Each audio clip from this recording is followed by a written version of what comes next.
Hello everyone, my name is Zachary Warner with the Division of Criminal Justice Services, Missing Persons Clearinghouse. I appreciate you taking time out of your day and joining me in discussing internet safety to help keep our children safe. Here at the Missing Persons Clearinghouse, we are a resource for law enforcement for missing child, college student, and vulnerable adult cases and provide investigative support in order to assist in locating the missing individual. We spend a lot of our time searching for the information about missing individuals on social media and are witness to many of the dangers that children face today when using it. We would like to share that knowledge with you in order to help protect our children and provide a safe environment for them to explore social media. Today we will have three objectives. At the end of this presentation, we will be able to identify internet safety concerns, identify signs on internet victimization in children, and identify ways to minimize internet safety concerns. Looking at the slide, you will see news headlines. All these headlines relate to New York State in some way. It is important to remember that it's not only big cities where grooming and sex trafficking is happening, it's also happening in the suburbs and small towns. With that said, we want to take a proactive approach to making sure our children are as safe and informed as possible. We want to make sure we are educated in this topic so we can educate our children. Just being here today and listening in is an amazing step and shows how dedicated you are to your child's safety. We also want to reach out to any resources that can help keep us up to date on the current issues and current information. We also want to make sure that our children are consuming the correct information. There have been studies that show 77% of children get their information from social media. 39% of kids often get their news from influencers or celebrities, and 28% of them say it's their preferred news source. So we want to make sure our children are getting the correct information because, as we all know, people can say whatever they want on social media, whether it is true or not. We want to take a proactive approach so our children don't have to experience the reactive. We don't want them to experience victimization, investigation, or a prosecution. Before we get into our topics for today, I do want to mention the Stop Addictive Feeds Exploitation for Kids Act, also known as the Safe for Kids Act. This is newer to New York State, but we are the first state in the country to pass bipartisan legislation to try and protect children from addictive algorithms on social media. If you are not familiar with addictive algorithms, social media companies will use an algorithm that saves and stores your data. They then use this data to feed you more content to keep you using it longer. So if you are on an app liking videos of cats, this algorithm will send you more videos of cats with the hope that you will stay on the app longer. New York State realized that this was a potential problem for children and their mental well-being, so they passed this law that prohibits social media companies from using this addictive algorithm on children under 18 years of age without parental consent. Along with this, they are banning social media companies from sending notifications between the hours of 12 a.m. and 6 a.m. to children under 18 without parental consent. So New York State realized there was a problem for children, and they were able to pass a law that will help protect them while they grow up. So how are our children using the internet? 22% gaming, 2% e-reading, 39% TV or videos, 4% video chatting, 8% web browsing, 3% content creation, 16% social media, and 6% other. The issue with these numbers is how easily they have access to other people. I heard a quote recently that I believe sums this up perfectly. When you give a kid a phone, you are not giving them access to the world, you are giving the world access to them. Having a phone is a huge pressure that most kids don't even realize they experience. So we want to make sure we are teaching them how to be good digital citizens so they know how to navigate the internet safely. Let's discuss some safety concerns when our children are using the internet and social media. We will discuss these four topics: cyberbullying, online threats, predators, and sextortion. Before we start, I would like to mention that some of the topics we will cover today can be overwhelming. It is important to remember that we, as parents, are not alone in this journey. We will cover some great ideas and resources that are there for parents to use, so no matter how overwhelming some of this may seem, you don't have to go through it alone. The first thing we will talk about today is cyberbullying. Cyberbullying is bullying that happens online. Bullying is defined as a form of unwanted, aggressive behavior in which someone intentionally and repeatedly causes another person injury or discomfort over a period. There are a few differences between bullying and cyberbullying, though. Cyberbullying makes it so the bully can be completely anonymous to the victim. Victims are also accessible 24/7, so they don't have that sense of a safe place that they may have had if they were getting bullied in person. Before the internet, if someone was getting bullied in person at school, they could still go home and have a safe place where they knew their friends and their family wouldn't hurt them. The safe space is gone due to the internet, and now the bullying could be happening in front of hundreds, if not thousands, of people that are able to see the interactions online. Here are some signs that someone may be the victim of bullying or cyberbullying.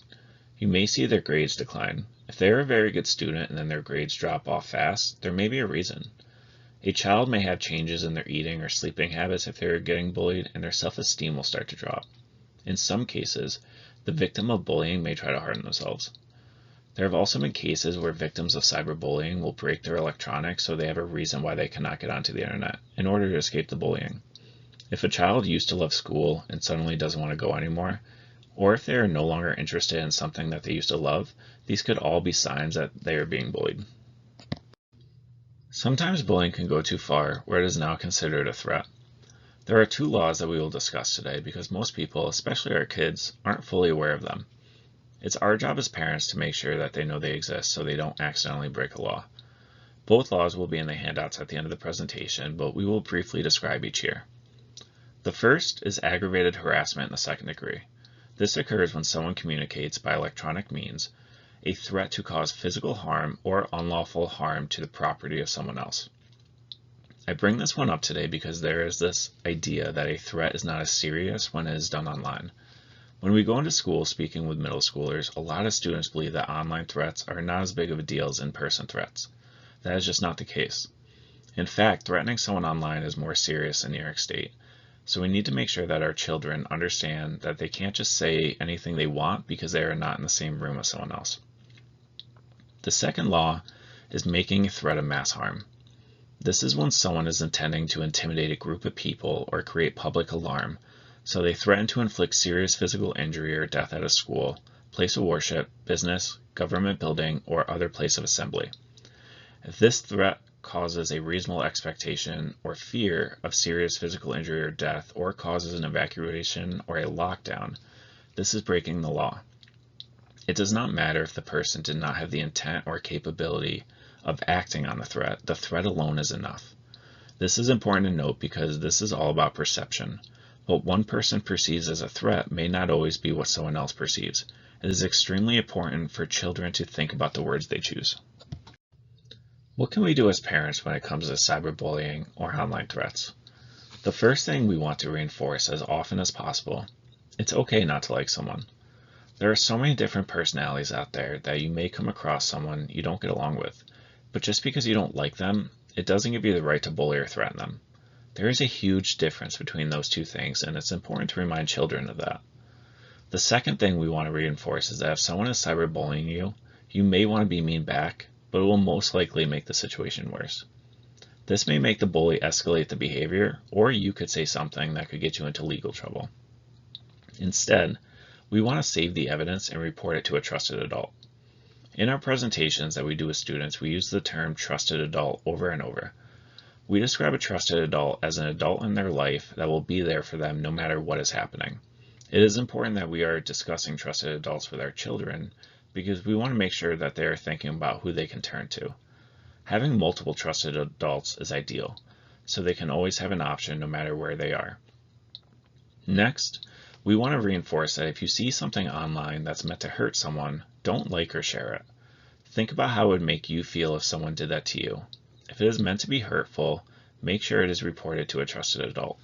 And lastly, have conversations about what makes someone a good digital citizen, such as making the right choices and standing up for others when they need it. An example of this could be as simple as posting nice comments about someone being bullied or sitting with them at lunch. It could also be as easy as checking in with them to see if they are okay or reporting the bad behavior to an adult. Our next topic we are going to talk about is predators. According to the National Center for Missing and Exploited Children, also known as NCMEC, there was a 300% increase in reports of online enticement between 2021 and 2023. That is a substantial increase in a very short period of time, which shows that online enticement is becoming a major problem for our children online. 98% of reported offenders were seemingly unknown to the child. Looking at the chart, you could see that 78% of victims were female, 13% were male, and 9% the gender is unknown. So what can we do as parents to help our kids navigate these dangers? The first thing we could talk about is oversharing personal information. This is something that children and adults can be guilty of when having an online presence. We want to stress that we should not be giving any personal information such as full name, address, family information, or even what school the child goes to. All this information can help narrow down a geographical location of your family. We don't want to give away passwords or phone numbers online as well. We should act like strangers can see everything you post, whether your account is set to private or not. Parents should stress to their children that if you would not go up to a stranger on the street and tell them this information, then they should not be sharing it on the internet either. What else can parents do? Reinforce that you have the right to say no to anyone that gives you a weird feeling online. Having frequent discussions about online safety will help reinforce the confidence they need to say no. Talking about healthy relationships is also important, such as reinforcing why they shouldn't trust someone that pressures them into doing anything sexual online. Also, make sure that they know how to block, unfriend, or report anyone that may be sending sexual requests. You can even ask them to show you how to do it, which can open the door to having a conversation about it. Next, we want to make sure that they have people they can talk to if someone gives them that weird feeling online. Do they have a list of friends or trusted adults they can go to? Who are they? These are good questions for your children to think about beforehand. Finally, being careful about meeting up with someone offline. In the school presentations, we always discuss that you never meet someone you met online in person. If there's a reason you feel like you absolutely need to, you must talk to your parents or guardians first. Then they can coordinate the meeting if they are okay with it. Even then, you should be taking that parent or a trusted adult with you to the meetup. One thing that is important to remember is children may not always take the first step in disclosing an uncomfortable online interaction. Whether they are embarrassed or feel like they did something wrong, sometimes children feel like they can't tell their trusted adult. So if you are having a discussion with your child and you hear something startling, try to remain calm and listen carefully. Try to ask open-ended questions in order to get more information. Some other questions you can ask here are, has anyone ever given you a weird feeling online? Do you trust all of your online friends? Are there any people you have thought about blocking? Do you know how to block someone on a website or an app? Can you show me? And finally, who would you talk to if you were upset about something online? Another interesting option would be to create a household icebreaker for when someone needs to have a tough conversation. This could be as simple as sending a text that you need to talk or have a laminated card in the drawer that says, I need help. These are great for a couple reasons. First, it gives the child another way to ask for help. If they are having a hard time asking, sometimes it's easier to send a text or hand someone a card. Second, this is also the perfect time for the parent to mentally prepare themselves for a serious conversation. Whether or not your child did something wrong, they are coming to you because they are scared and need your help. They are trusting you to help them through this. So it becomes very important that we remain calm during this conversation to make sure that that line of communication stays open and our children don't feel like they are alone. That is why this icebreaker is great for both children and parents. Children get to ask for the help they need, and the parents get the extra couple seconds to prepare. With increased communication online, this has led to some children sexting. Sexting is the action or practice of sending sexually explicit photographs or messages. Why are children sexting? Peer pressure, lack of understanding of the consequences, dating or to express love, and curiosity. The risks of sexting are they could be producing illegal content without even knowing it. This content could be shared without their consent or knowledge. Their content could be sold or traded. And finally, sextortion. If you are not familiar with what sextortion is, it is extortion for more content. An offender will normally receive some kind of sexual content, then demand something else from the victim, or else some sort of threat will happen. There are two main motivations behind sextortion, sexual and financial. With sexual sextortion, the offender will threaten the victim because they want more images sent or to engage in sexual activity. The typical victim of this is a female between the ages of 10 and 17. This is normally a slower process. It involves the offender gaining the trust of the victim, so it takes longer to establish. Financial sextortion happens much faster. The offender will threaten the victim because they want money or gift cards. The typical victim for this has been a male between the ages of 13 and 17. The offender may use time constraints to get the victim to act before consulting a friend or a trusted adult.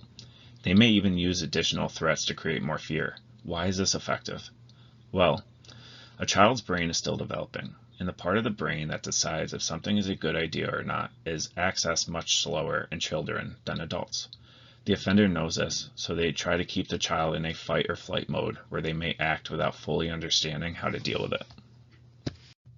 So what are some behaviors that you could observe if your child is experiencing this? They could be hiding the use of their device, avoiding family events or events that they normally enjoy, or being withdrawn socially from family and friends. And they might have a new relationship with an adult. Victims of sextortion are reported as 50% minors and 50% adults. 60% of the offenders are known to their victims, so it's important to remind our children this could be someone that you know and trust. 55% of offenders did not carry out the threat they told to the victim. 1 in 3 victims never told anyone what was happening, and 1 in 8 victims had to move out of fear. This last statistic is concerning. Only 16% reported it to the police, but when the victim talked to family or friends about what was happening, this increased to 45%. Still not a great number, but far better than 16%. What can we do before this happens to help protect our children? First, talk about mutual respect and trust in a healthy relationship. Making sure our children know what mutual respect looks like so they can identify when someone may be pressuring them into doing something that they aren't comfortable doing. Reinforce that it is okay to say no. Remain vigilant when interacting online. Don't trust everything that someone tells you. If you have not met this person in real life, no matter how long you have been talking, they should be considered a stranger. Instead of just saying don't do it, have a conversation why someone shouldn't send photos of themselves or someone else. Explain some of the possibilities that could come from this. Reinforce that they shouldn't open attachments from people they don't know. Help our children understand the issues. Have frequent conversations with them so they understand it. And spread the word to friends who have children. This is a scary topic because some people just don't even know about it, so they have no clue how to respond if they do see it. What can you do if this does happen to your child? We discuss extortion in our internet safety presentations for schools, but in a way that they can understand.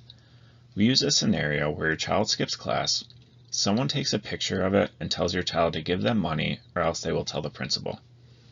When we discuss this with them, the first 4 steps you see are the same as what we teach to them. The only thing that we add to their list of what to do is tell a trusted adult. As the trusted adult, it is important that you know what is happening. First, have your child stop responding to this person. Save everything and block the offender. We discuss how children take a longer time to decide what is a good idea or not.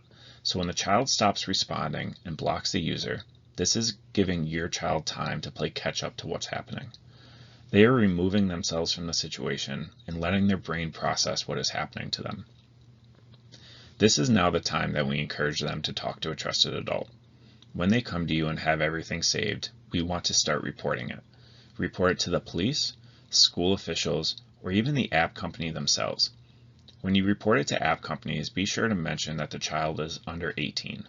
This may help the company take a more aggressive action. Also, make sure you report it to the cyber tip line using the link on the screen. Lastly, but most importantly, be there unconditionally for your child. No matter how big of a mistake they have made, they need you now more than ever. Children experiencing sextortion have taken their own lives because they have felt so alone. So the fact that they came to you, as scary as it may be, does have a silver lining. They felt comfortable enough to come to you. The frustration you feel is normal, but they need to know that you are there with them every step of the way. Try not to be judgmental and remind them that the extortion is not their fault. If there is a sexually explicit photo of a child on the internet, this is the link you will need to get it removed. This will be on the handouts page as well, but takeitdown.necmec.org is a link through NECMEC that will take aggressive measures to get those photos removed from the internet.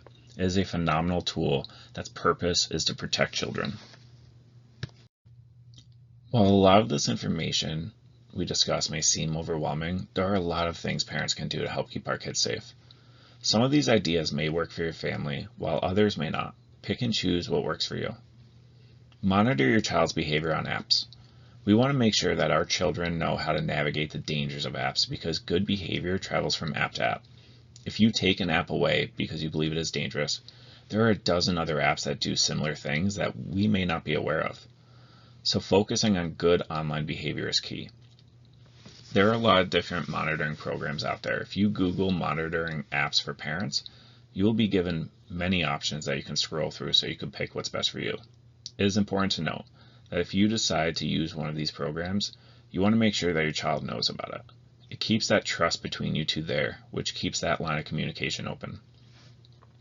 You also want to have family discussions on location services. There is no right or wrong answer to this. It is whatever works best for your family.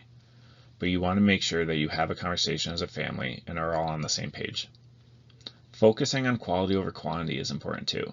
Learning is much different today than it was 20 years ago. If a child is online but they are using it as an educational aid, maybe we extend how much internet time we let them have.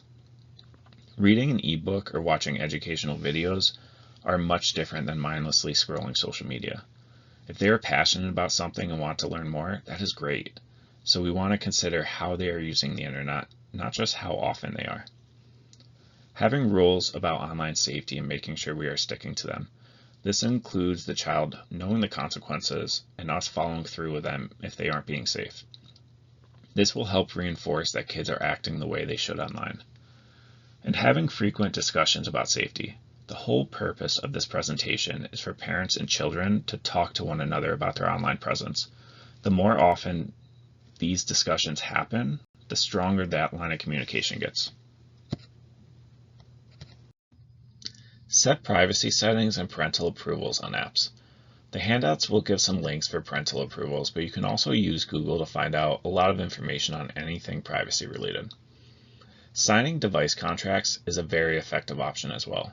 Device contracts can include anything, but some popular options are time limits, designated zones, and charging areas. Time limits can be as simple as no internet use after a certain time or no phones during dinner. Teens tend to get themselves in the most trouble online when they are using the devices in their bedrooms or the bathroom. You can include a rule that those areas are off limits for internet use. Also, having a designated charging station for the child's phone can be helpful, whether it be in the kitchen or the parent's room. This way you know the child is not on the internet late at night and hopefully getting some sleep. Phone checks are another option for parents.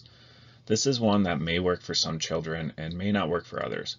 If you do conduct phone checks, again, just make sure that the child is aware to make sure that that trust between you two remains intact. An interesting option is a no headphone rule when talking online.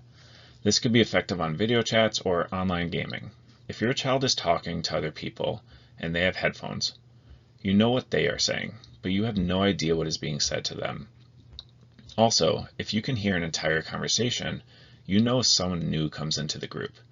If there is a normal group of people that your child plays online games with and then suddenly someone new shows up, that can lead to a good conversation on if your child knows this person and having another safety conversation. Encouraging offline interests is a great option as well. If your child is passionate about something that does not have to do with the internet, encourage those interests. This could result in the child naturally spending less time on the internet, and it could also give you and your child something to do together, depending on the interest. Lastly, having power off family time. Common Sense Media conducted a study that showed 58% of teens feel distracted by their mobile device at least once per day. That same study shows that 54% of parents also feel distracted by their mobile device once a day. Those numbers are very similar.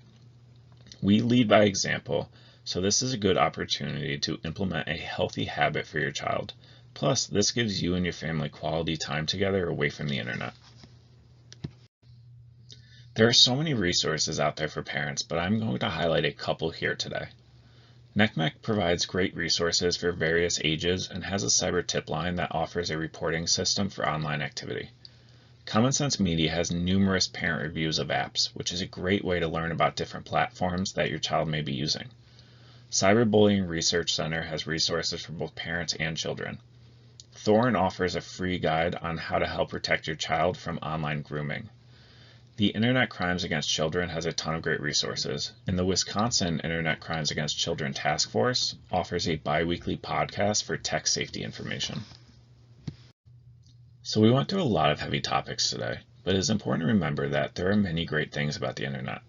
Unfortunately, there are just some bad users as well. We want to make sure our children know how to navigate those bad users, and that starts with a strong communication from an early age. This QR code will lead you to our evaluation form, as well as many handouts and resources that are available to parents. I am also including our office email. If you ever have any questions, please do not hesitate to reach out. I want to thank everyone again for taking time out of your day to join me. This is such an important topic, so the fact that you took time to listen really means a great deal. Thank you.